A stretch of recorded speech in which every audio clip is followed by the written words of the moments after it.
Chicken. Use the code chicken in the shop. Guys, the Chicken's here bringing you another Beach video. In today's video, guys, we are getting into the sneak peek of Season 11 of Warships, and man, it is interesting. It's going to be a crazy season. Probably going to be the most fun season we've had so far with all the changes and stuff.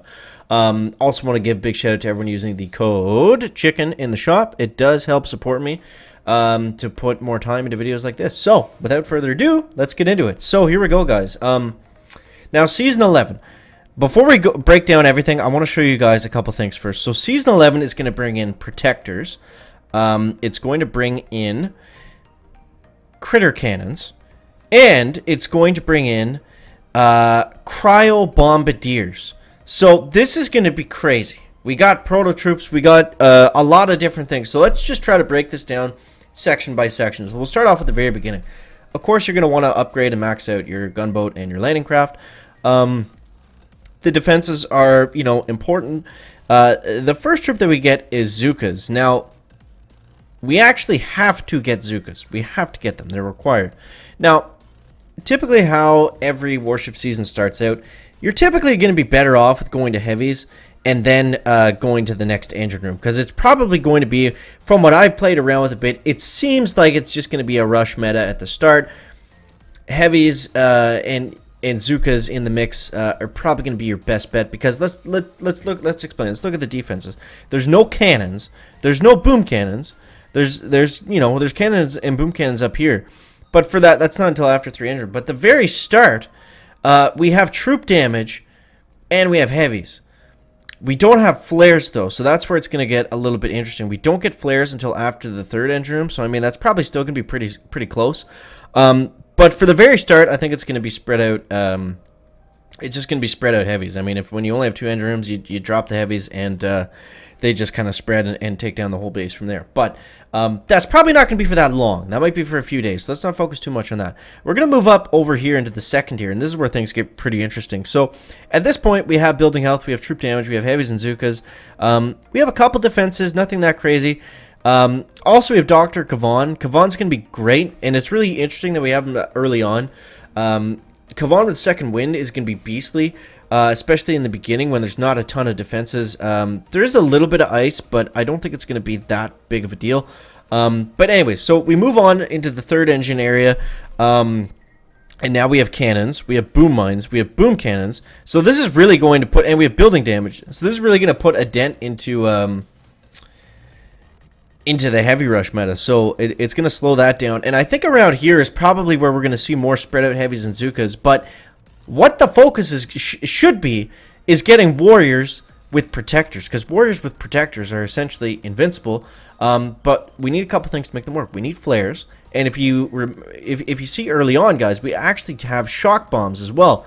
So we're going to be able to run warriors, no smoke, mind you, but we're going to be able to run warriors with troop health, protectors, and there's no shock bombs, or sorry, there's no shock launchers. There's no shock blasters just yet. It's too early on.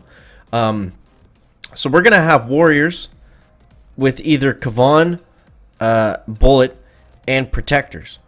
So that's going to be crazy. That's going to be important because the warriors are also extremely fast, right? So if there's any meta that we could ever use warriors in, they're pretty dominant because they're just so fast, and it's it seems like it's going to be a base race up until this point as well. So yeah, we're starting out with the heavy rush, then maybe a little bit spread out heavy Zooka with some second wind. That's probably going to be pretty good, like right up until the next couple engine rooms.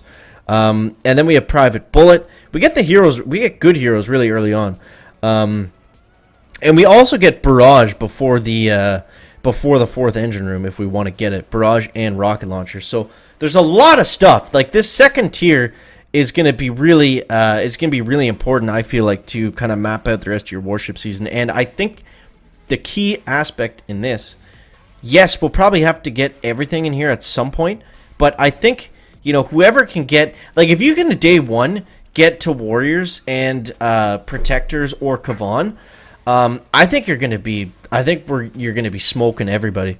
So that's going to be my plan. I think out of the gates is I'm going to try to get to warriors as quickly as possible.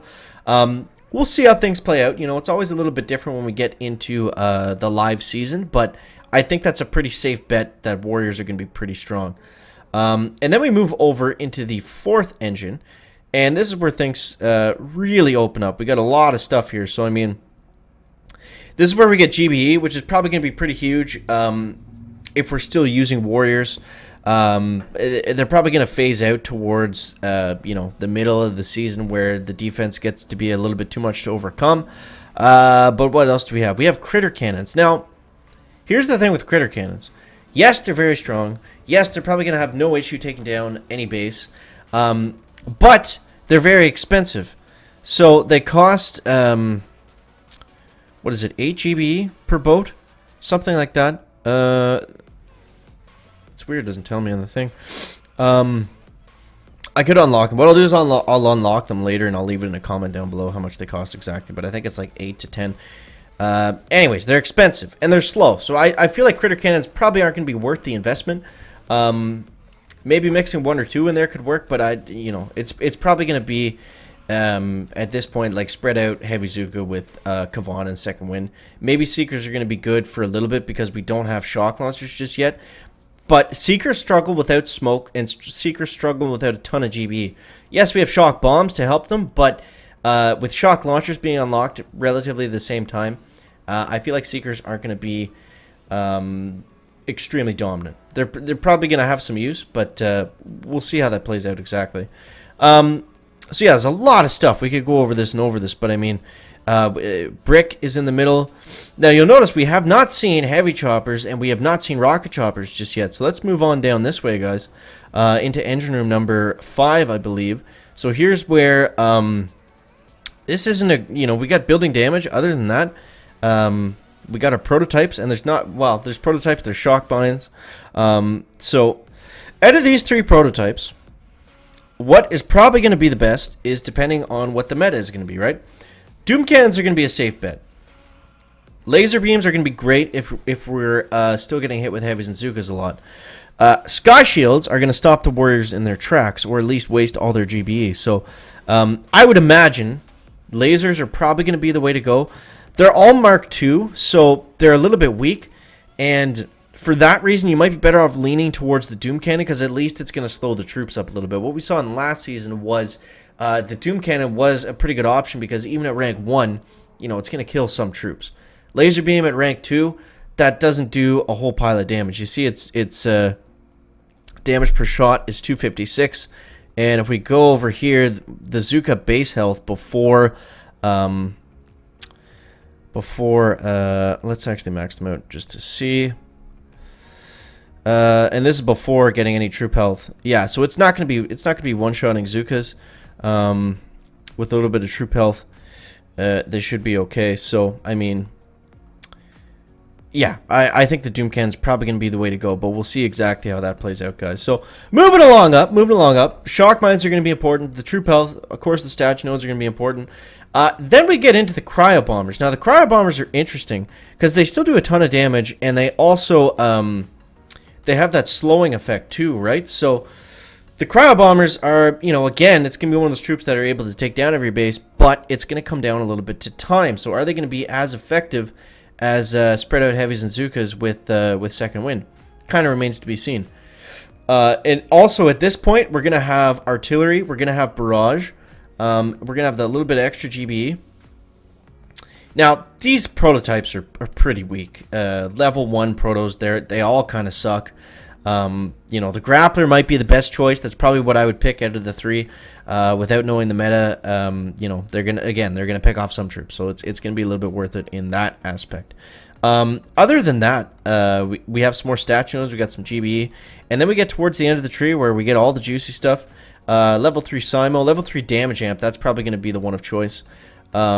We got a bunch of mines, and then we got another prototype node. So even at the very end of the season, the prototypes are only rank 1 and 2. There's only 3 rank 3 Proto-Troops this entire season, so that's gonna be interesting. A lot of us probably won't get here. Oh, and the most important thing, this time is wrong. This started when that time started when the dev build became available to us, so pay no attention to that. The season is 20 days long.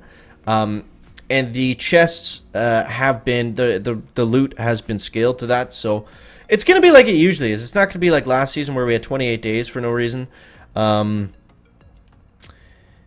Yeah, but we'll have we'll have a fair chance of getting to the end of the tech tree and making our final pushes from there. But yeah, very, very interesting tech tree. Really excited to see how the Proto-Troops are going to play out this season. I think it's going to be a ton of fun. I'm most excited for this season just because it's kind of hard to say what's going to happen, what's going to be the best. You know, I got a pretty good hunch the Warriors are going to be strong early on, but then after that, man, it's really hard to say. Like, you know, our critter cannon's going to find their way into the meta. Our Cryobombers going to be that destructive, and also no flying troops. There's no flying troops, no rocket choppers, no heavy choppers. So it's all about the ground. It's all about the Proto-Troops. You know, mines are going to be that much more important. You know, stacking up your defenses are going to be that much more important. Getting those good prototypes, like the damage amp and rocket launchers, are probably going to be pretty nice this season as well. But yeah, guys, there's your sneak peek for Season 11. I hope that helps you out plan your start at the beginning. But, of course, make sure to tune into the stream. I'll be streaming 4 a.m. Eastern Time on Monday morning. Not looking forward to it, but it's going to be fun. It's going to be fun, and I'm going to make a lot of choices, and hopefully that's going to help you guys out along the way and plan your warship season. So, guys, as always, thank you so much for watching. That is going to wrap it up for the video today. Make sure to leave a like if you found it interesting, entertaining, or informative. And we'll see you next one. Guys, chicken out. Back.